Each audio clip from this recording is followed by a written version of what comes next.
आज मैले कपाल झरेर साह्रै चिन्तित भएका दिदीबहिनी दाजुभाइहरूलाई एउटा टिप्स ल्याउँदैछु। मेरो पनि कपाल झरेर हेर्नु, झरेदेखि झरेर पुरै टक्लो भएर हैरान भएको थिएँ। के युज गरेँ, के तेल लगाएँ, प्याजको तेल लगाएँ, के लाएँ हुँदै भएन।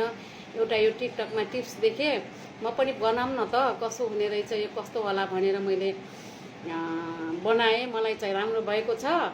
अब यो के सामग्री चाहिन्छ भन्ने कुरा म देखाउँदैछु हजुरलाई।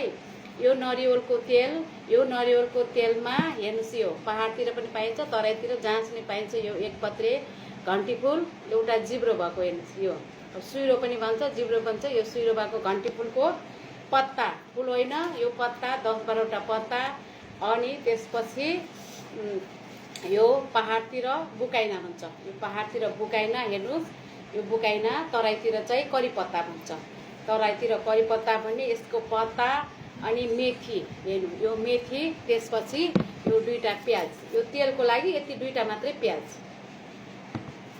चाहिन्छ। अब यो सामग्री भयो। अब भिडियो लामो हुन्छ, म चाहिँ कसरी लाउने अनि कसरी बनाउने तरिका चाहिँ म अर्को भिडियोमा देखाउँछु।